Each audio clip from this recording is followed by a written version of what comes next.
The time has come. It is potato variety decision day. Somewhere over there are this year's potatoes.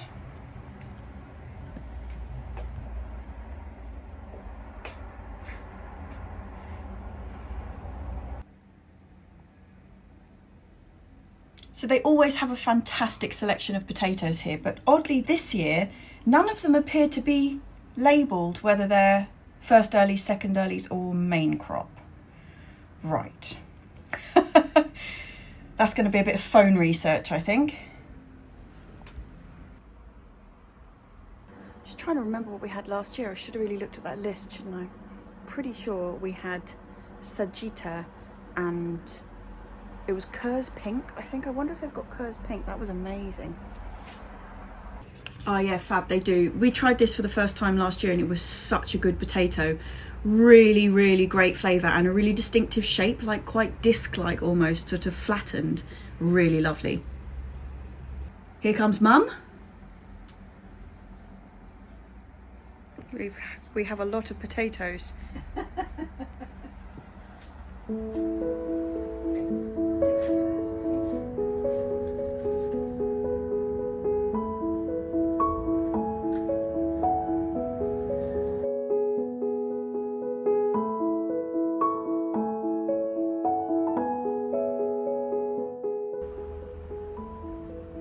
Flavour, flowery and flowery fresh.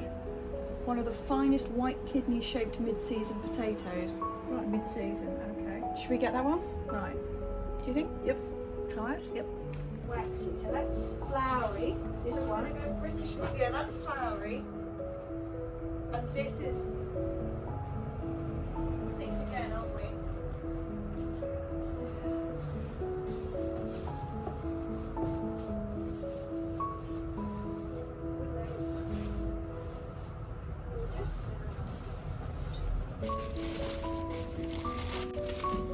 So these are pink fur.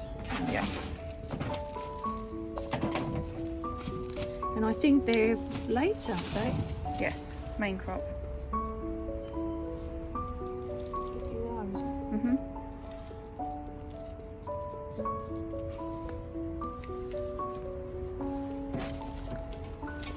They have a very fresh, they have a new potato flavour, but late in the year. Mm-hmm.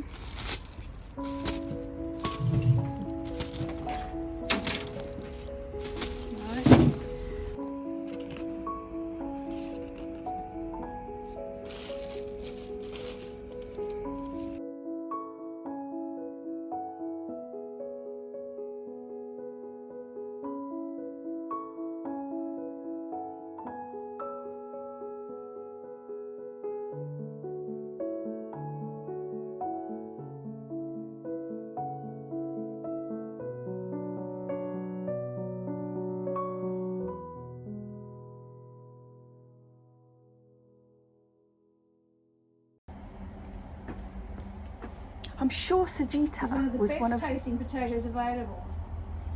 It is mainly used in the chip shop trade. These tubers provide excellent flushy mash and can be boiled well too. Second earlies are typically ready for harvesting in 15 to 22 weeks. Lovely.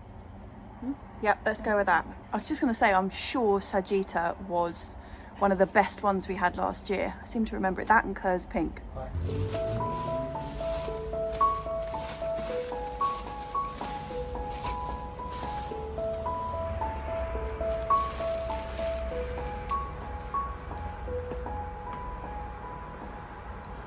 Seriously, one of the best things about coming to Chapman's, other than their enormous potato selection, are the cats. They have a number of them, and this chap here, incredibly handsome that he is, looks so much like Johanna's cat, it could be his brother. Hey mister, you look just like Roy, sir. You do, just like Roy. Well, that was quite successful. We are now potato rich, minus the red dukes, which I hope are coming from Sutton's. I must contact them and find out. But yeah, I may or may not have bought a plant on my way out, but we don't need to mention that again. And yeah, I'm going to take them home and set them up for chitting.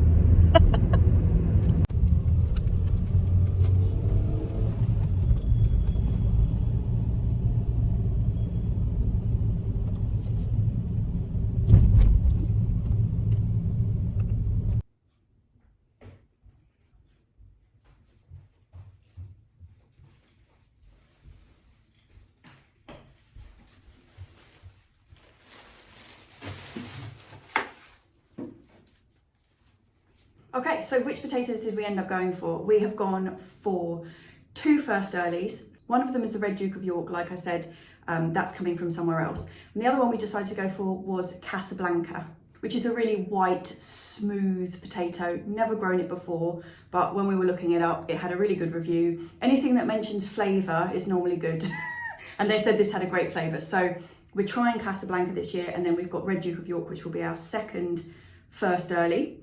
And then we also have 2 second earlies. The terms first early, second early, main crop just refer to sort of how long the potatoes need to be in the ground before they actually give you any potatoes. So the first earlies are just the ones which are ready first, and then you get ones that take slightly longer, which are the second earlies, and then you've got main crop, which are the ones that take really quite a long time in the ground. But our 2 second earlies are going to be British Queen, which we've never grown before either, but George, who is another guy up at the allotment, he swears by British Queen. It's his absolutely favourite potato. And we've never seen it at Chapman's before. So the fact it was there and he's already recommended it, it just seemed like we had to go with British Queen. 1894, it was first sold as a kind of a standard growing potato. So it's a heritage variety. And the other one we're growing is the Sagitta, which I mentioned before. We grew last year and had exceptional flavour. It was absolutely delicious. And we've gone very pink for main crop. So doing the Kerr's pink, which I already mentioned to you, was just a gorgeous, gorgeous potato, which is a really delicate, pale pink, like a pearlescent pink colour. God, it was beautiful. Really, such a beautiful potato. So we're doing that one again. And we're also doing pink fir apple, which is one of Mum's favourites. You know, really long, knobbly, waxy chap. That's good, isn't it? We must have been storing fruit in that earlier in the year.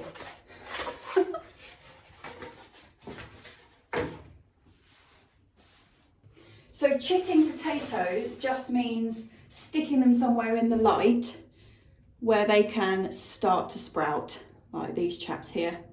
So you just stick them somewhere, you know, in a light space, hence we're doing them in the conservatory. So chitting potatoes just means like leaving them out in the light so that they start sprouting. I've heard people say that they chit in the dark, but I've never done that. And normally like chitting's done in the daylight, gives you really strong sprouts from the potatoes so they start growing already. Whereas if you do them in the dark, you get those really like little feeble ones. Anyway. So yeah, I'm just sitting them out here. They're going to be sat in the conservatory. It normally takes about 5 or 6 weeks for them to get going. You want to keep them out of the frost, but in the light. And remember to label them.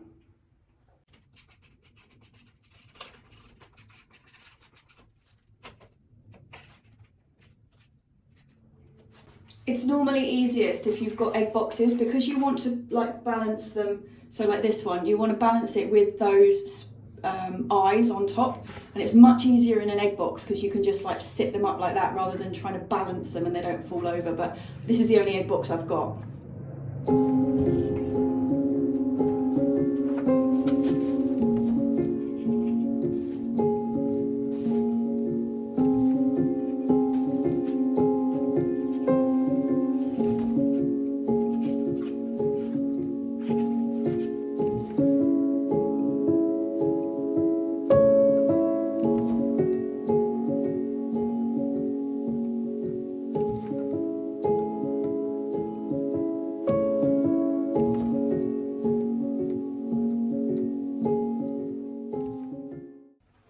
It's more difficult with the pink fir apples because they want to be that way up. Can you see? Like that's where the eyes are, but it's a bit difficult to balance them, so they're just going to have to lie on their side.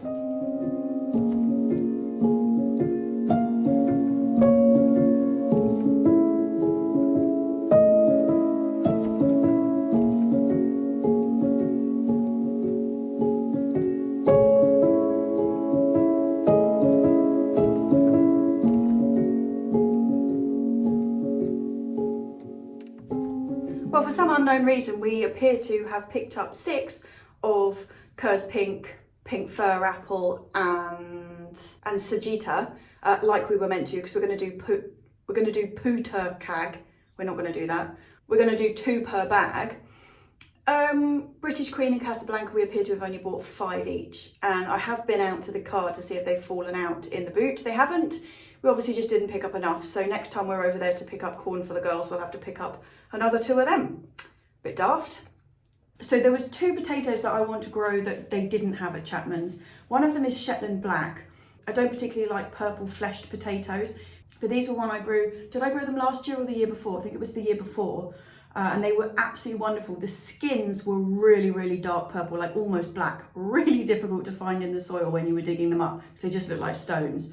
But they had the most fantastic flavour, and they had white flesh. So the really, really dark black potato with this like incredible white flesh with like a purple bleed into them. Oh, they were beautiful. If I can find a picture, I'll stick them up there because they were just stunning. And the other one is Apache. We've grown Apache for must be about 5 years on the trot now. It's just such a good potato, but they didn't have any at Chapman's. However, but I am going to the potato fair in Lambeth right at the beginning of March. I know how to live. No, it's a really, I think the potato fair is amazing. But that's where I found the Shetland Black last time, and they normally do have Apache because it's quite a bog standard potato. So we're going to go with what we've got. If I happen to find either of those at the potato fair in March, I'll pick them up too, and we'll just add them into the mix. Okay, so I'm just going to like line them up against the peas. The peas look great, by the way, don't they? I'm going to line them up against the peas and leave them. That's about it.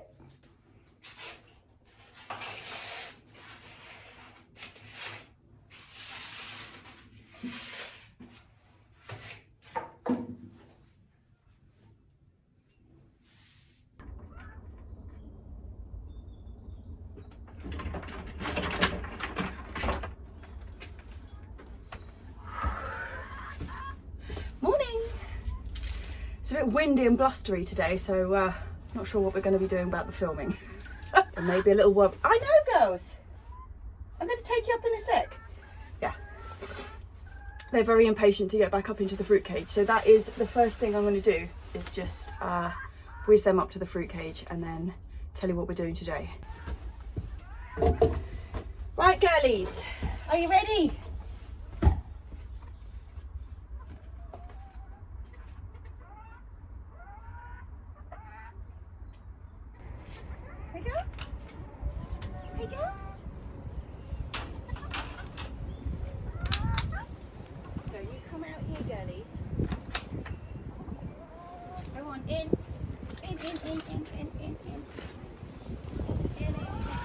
Who am I having first? Is it going to be you? Is it going to be you, duckling?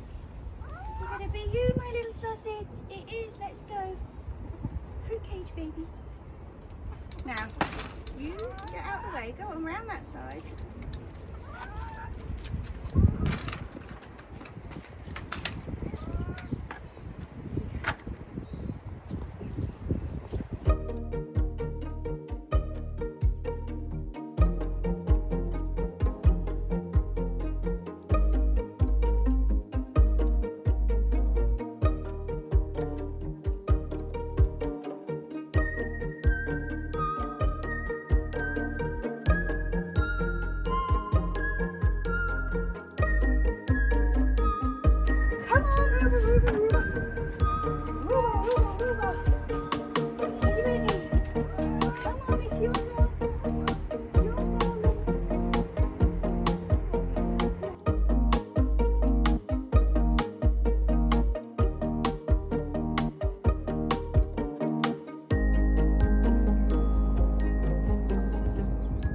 Happy now, girls? Good, good, good, good. Happy girls, happy girls.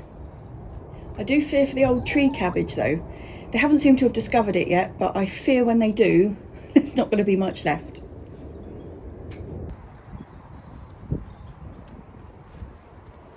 Okay, task 1 complete. Girls are in the fruit cage.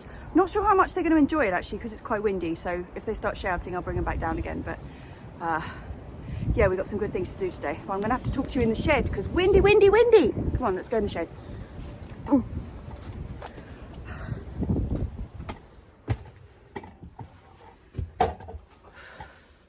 Okay. Yeah, so like I say, I'm up here on my own today because Mum's back's really sore, so she's like taking it easy, and I'm up here to just do a few bits and pieces actually. I'm really pleased that we've got the potatoes started off. That's sort of like a major thing off the tick list.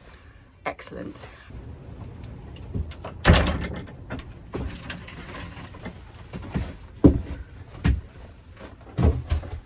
Whew, sorry, just had to lock the door because it's blowing like bang, bang, bang, bang, smash.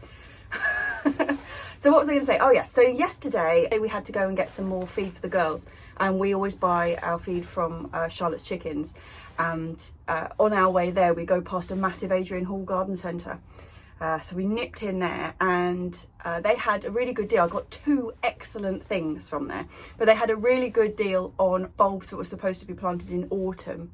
They were like £1 each. So I got some Ornithogalum and some Trinodoxia, both white, and they're going to go in the, you know, the little D-shaped garden outside the shed, because we're kind of mainly planting little white flowers in there, some kind of slightly yellow. I'll show you. There is the most incredible little narcissus has come up in there, which was the bulbs of it were given to me for my birthday, I think it might have been, by Johanna, like not last year, the year before, and we planted them out and they didn't flower last time. They are so beautiful. So we've got one of them, I'll show you that in a sec. But these are going to go in around it. So we're going to have a mixture of sort of white flowers and really dark flowers. So we've got a couple of really nice hellebores in there, you know, the really, really dark ones. That's kind of what we're doing now. I don't normally do sort of themed beds or like themed colours like that. It's more just like bang it in and see what happens.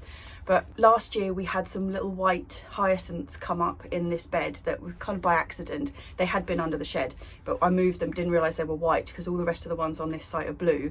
Moved them under there, and like you could see them a mile off. They just glowed so brightly in this like really shady patch. So we decided we'd kind of get some more white bits and pieces in there anyway. Yeah, I got some white lickness to go in as well, but these 2 are going to go in today. And the other thing that we got in there was a honeyberry. So absolutely ages ago, when I first put up that, you know, the posts and the kind of the slats behind the pond, I was asking for suggestions of things to put up at the back there that might be kind of have some sort of edible use, but also good for birds and good for privacy and kind of making a really good barrier along there. And so many people suggested a honeyberry to me, which is a type of honeysuckle that produces these really long berries. Now, I've never tasted one before, but from what I've read, they taste like a cross between a blueberry, a raspberry and a blackberry. I mean, that sounds pretty good to me. So that's what we got. So I've been looking at them online, and they come in really small pots, and they just look like, you know, single stem. I was a bit like, And then we went into Adrian Hall's in, I think it's Feltham, where we were, Adrian Hall's in Feltham, and they had the most fantastic selection of them, really quite mature, you know, they've been chopped back, but really good splay. And yeah, so I picked one of them up, and that's going to go in the back today. Yeah. Anyway, let me go and show you. I've got it currently sitting in the greenhouse. Let me go and show you my new honeyberry pride and joy.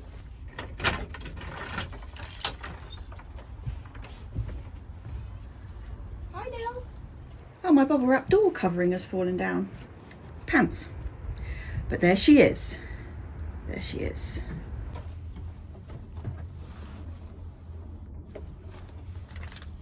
Yeah, so that's what the berries are supposed to look like. So like they look a bit like really elongated mutant blueberries, but apparently they don't taste a lot like blueberries, which is pretty good because Mum hates blueberries. I don't know how anyone can really hate blueberries, but she can't stand them. Anyway, look at this. Look how many stems this has got. It's a really nice looking plant. So I'm super happy with that. That's going to go in today. I'm just going to fix that bit of bubble wrap that's fallen off the door.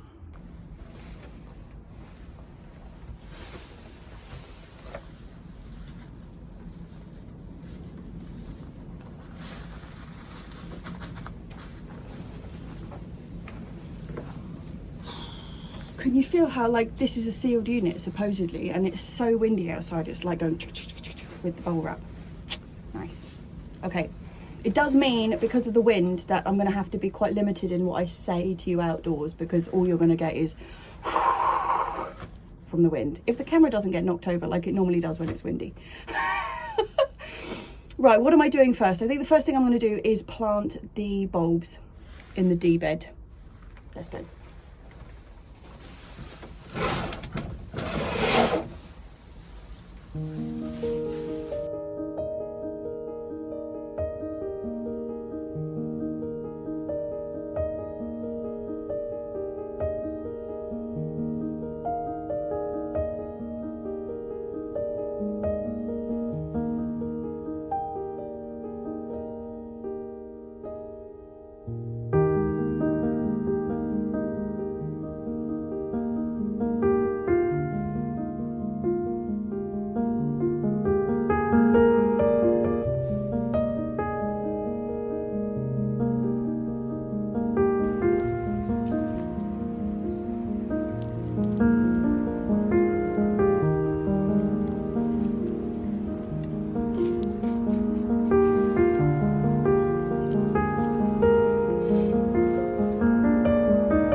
So we're starting to build up quite a nice little collection in here. We've got a couple of hellebores. This one's kind of a deep pink colour, gorgeous. We've got a pink Erica there, which was a rescue job.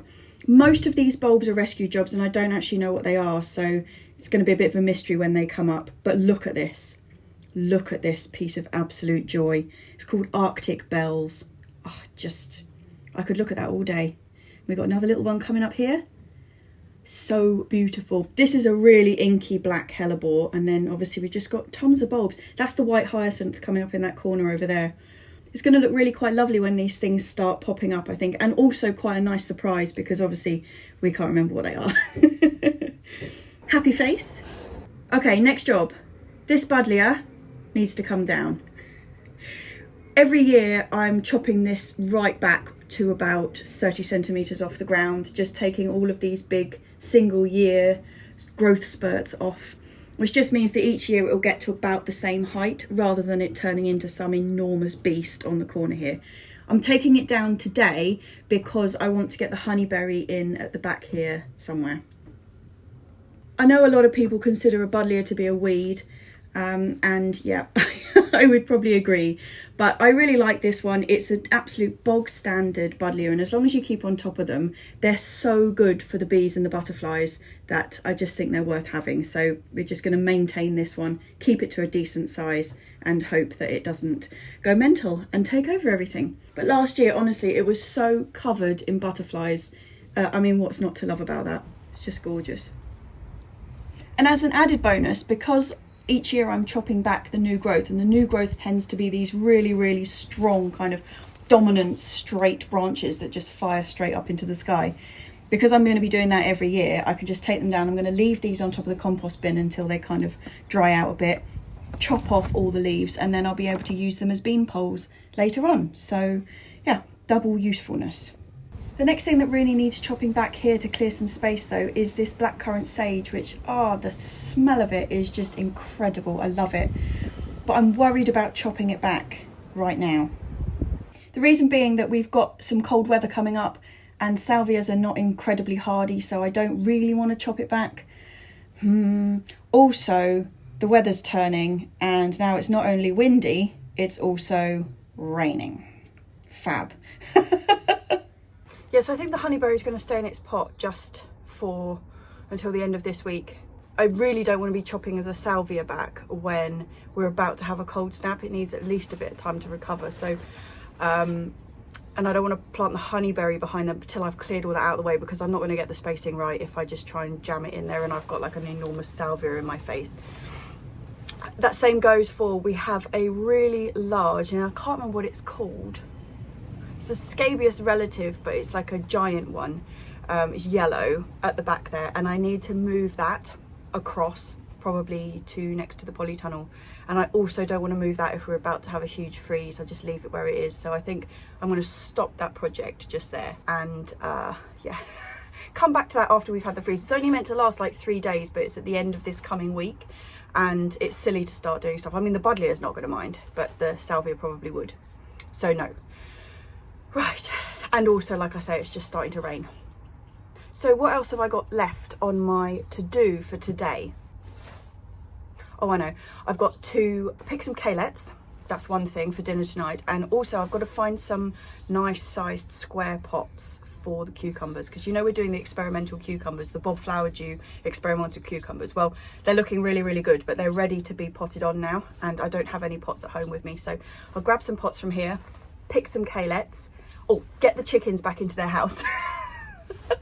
That's important. Get the chickens back into their house, and then I think we're probably going to go home and pot some things up. I've got some, a couple of chili varieties haven't shown. I think they might have rotted out like very shortly after germinating. So I'm going to sow a few more of them, pot the cucumbers up, do all that kind of stuff at home this afternoon, because the weather's meant to get atrocious and it's starting. So let me go and do these bits and pieces, and then I'll see you at home.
So Kalettes are funny little things. They kind of grow like Brussels sprouts, but they're like little tufts of quite sweet kale. Really delicious. When I first thought them, I thought, oh, it's just a bit of a novelty, but actually they're super delicious, and we grow them every year now. So they're a winner. But I tell you what else is a winner. Have a look at this. We have purple sprouting happening in front of our eyes. Go on, can you focus through there? Can you focus? Yes.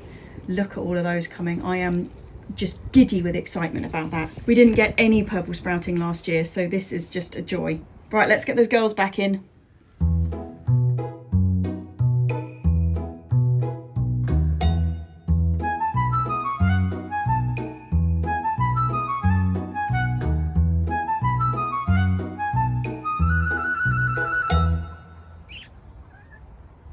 What are we doing now?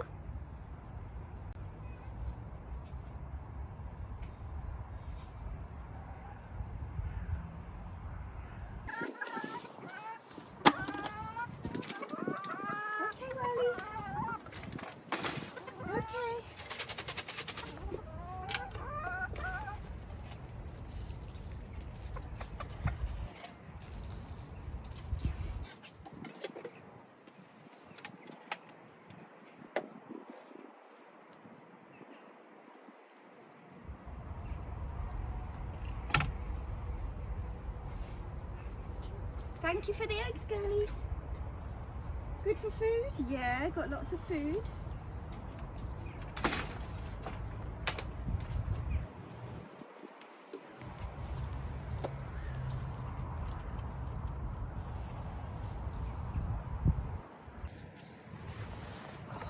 Well, typically as I'm just about to pack up and go, it's actually the rain has stopped now and the sun's come out. But I've got to go to the supermarket this afternoon and it's Sunday, so they're going to close early. So I need to get to the supermarket and I also need to do quite a lot of sewing of stuff at home. So I think I'm going to leave it, and I've got the girlies in now. So yeah. Hello, Lil. Hello, Lil. Who's this? Big flat fluff. She just seems to get fluffier by the second, that cat. Look at that. Look at the state of this cat. Meow, meow, meow. Fluff, fluff, fluff. Meow, meow, meow. Fluff, fluff, fluff. Look how fluffy you are, lady. So fluff. Yeah, okay. It's home time, I think. Definitely.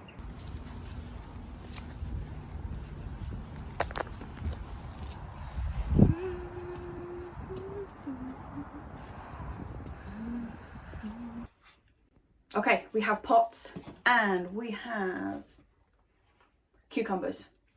So these are my two early experimental Socrates cucumbers that talked about a couple of weeks. They've only been in there, what, 2 weeks?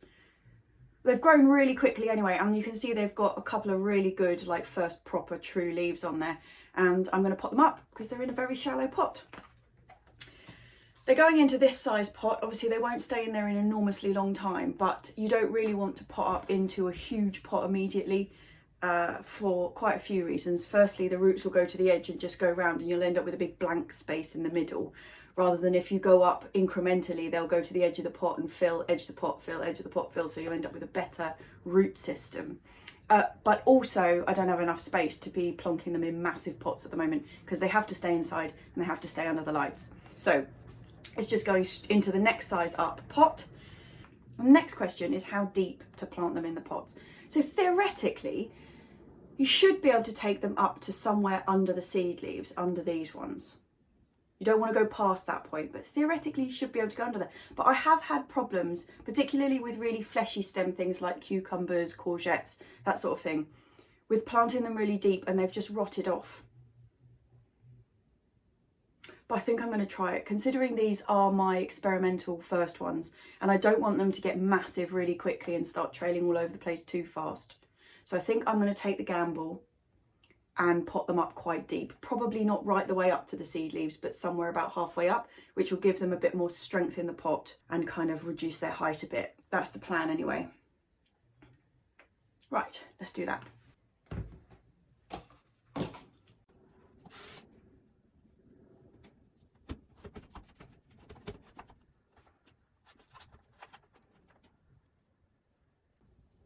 Good roots.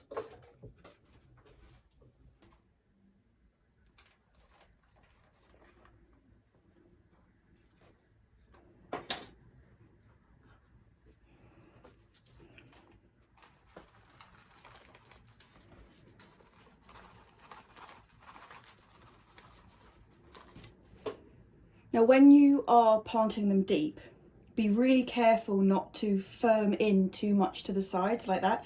So if I squeeze the soil in that way, I'm going to break the really delicate stem.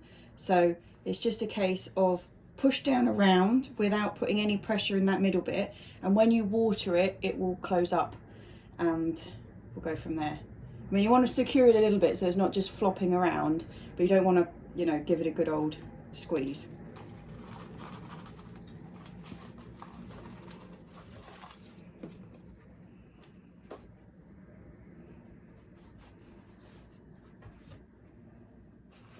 Right, Socrates number 1 potted up.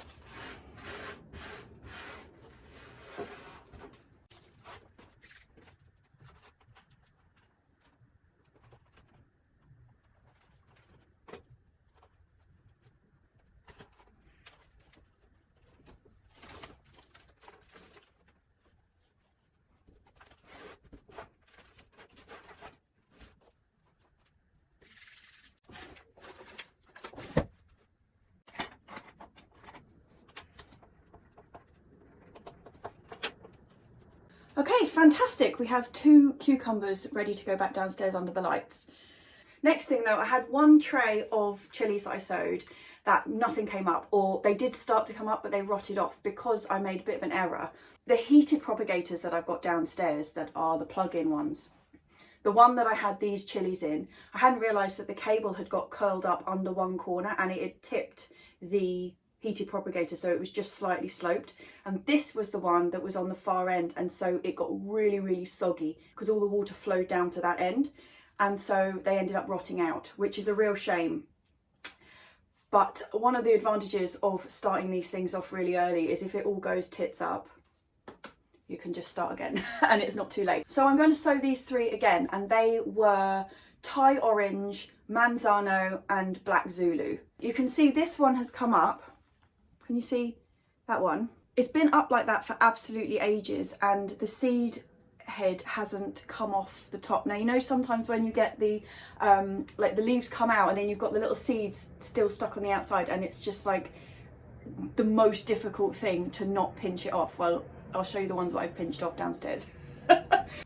So like this, where sometimes the seed like gets trapped on the end of the seed leaf, but sometimes the seed leaves get sort of pinched together and then it's holding it back from growing in the middle, so I've had to pinch it off. You can see this one's got little shortened seed leaves here, and it looks a bit funny, but it's growing perfectly well now because I took it off.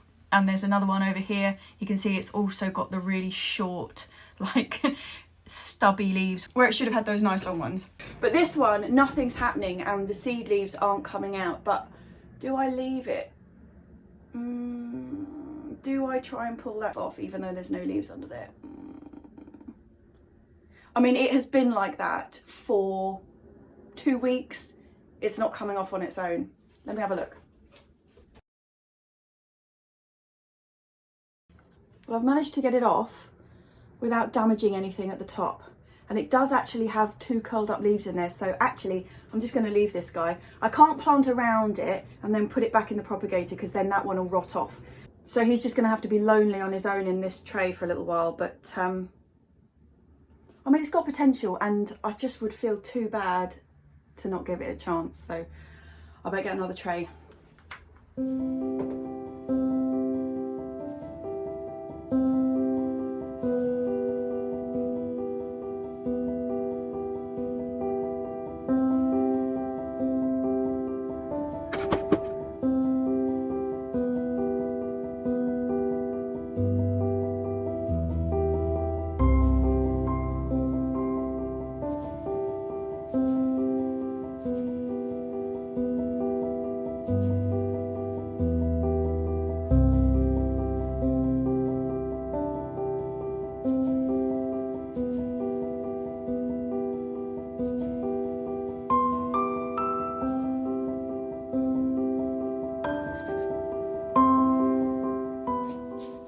Actually, I'm just thinking about it. That one little manzano in there is going to be a real waste of space.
Huge amount of progress this week, but we have got potatoes.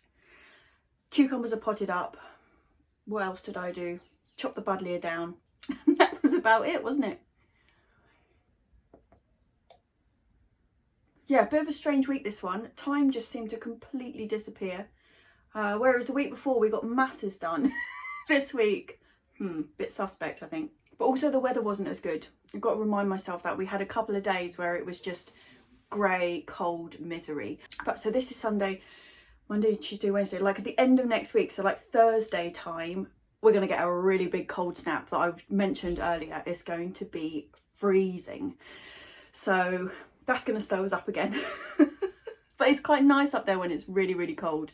When it's just wet, it's not so good. Obviously, you don't want to be up there anyway because you get soggy. But it's not so much the working in the rain I don't mind, but I don't like treading on everything. I don't like treading on the paths and walking up and down because you just wreck everything when it's really wet. So sometimes it is actually just best to stay inside. And I've started reading a new book called A Man Called Over. Yeah, last year I got into quite a good habit of reading. We started a sort of a book club in the pub, and it was really good.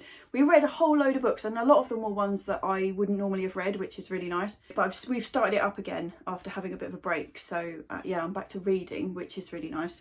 I've got to be really careful at night doing that though, because if I sit down, like if I get into bed and I start reading, I will still be there in the morning reading. So I can't really read at night. I have to read in the day. Anyway, yeah, so cheers to everybody watching this on Monday. I'm so grateful to everybody who's come over to Patreon to support me. I just think it's incredible that so many of you have, and I really, really appreciate it. I just think it's amazing that people will do that. I just think it's amazing. So firstly is a huge cheers to you lot. Talking to Monday Club people, I'm trying to put a Discord together. I'll ask you this on Patreon, but I'm trying to put a Discord together so that we can share some photographs. I keep asking things like, you know, who's doing the Risky Cucumber and all this. The Risky Cucumber? That sounds like a really bad band. Yeah, the Risky Cucumber. Who's doing Risky Cucumbers and all that kind of stuff. But it'd be really nice if like you could send me a picture of them, because you can't really do that on Patreon. So I'm trying to link a Discord to it so that we can have a bit of a chat and like picture exchange, and I can see what's going on in your gardens as well. I'll get on that this week. Who's got their potatoes? What potato varieties are you doing? And also, have you grown Shetland Black before? Because I was saying earlier, I'm not that keen on purple potatoes because they tend to be really mushy. You know, they're like a sort of, they become very yammy, like pasty kind of potatoes. And the Shetland Black, although you get that really beautiful purple skin and the purple bleed, it's still got a really like a light, fluffy flesh to it, which is really lovely, which is the kind of potato I really like. So if you are growing that one, or if you have grown that one, let me know. So I first grew the Shetland Black potato because I went and did some gardening up in Shetland about, God, it would be about 3 years ago now. So I was up there for quite a while, and while I was up there, the people I was staying with were absolutely incredible, Rosa and James, and they had a book about potatoes. It was called The Potato Book, and I started reading it, and it was just fascinating. So it was all history of potatoes, and not just history of the potato, like it came from South America and all that kind of stuff. It was more like history of the intentional breeding of varieties of potatoes. It was absolutely fascinating. And when I got home, Rosa sent me a copy of the potato book, so I managed to finish reading it, which I was really pleased about, and I still like refer back to it quite often because it's just a really interesting book. So anyway, that's a bit of a tangent, but that was in Shetland, and one of the potatoes that they mention in the book quite early on is the Shetland Black, and how it's quite well suited in really wet soil. Like the Shetland is mostly peat, so it's really, really soggy. So I'd read about it in this book, and then when I turned up at the potato fair in 2018, it must have been, there it was, the Shetland Black. So I didn't really have a choice, I had to grow it, and I was really pleased I did. It was a really beautiful potato, so fingers crossed.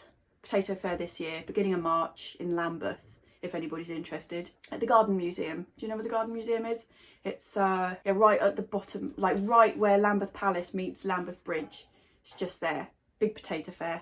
Look it up, it's quite good. It's Pentland Seeds, so where I got the orange aubergine and all that kind of stuff, they do it. It's really good, so you can get lots of different bits and pieces there. It's quite small, it's just like one room, or it was the last time I was there, it's just the one room, but huge array of things to pick up and, you know, go and have a pint afterwards or whatever. Pretty good. Anyway, I think that's about the summary of my week, to be honest. Not just things that I filmed or didn't film, that was about it. So I'm going to say cheers, and I'm going to clear up this mess where I've just got soil all over my desk. And Monday Club, I'll see you on Monday. Everybody else, I hope you have a fantastic week. And I hope the frost doesn't hit you too hard. And cheers.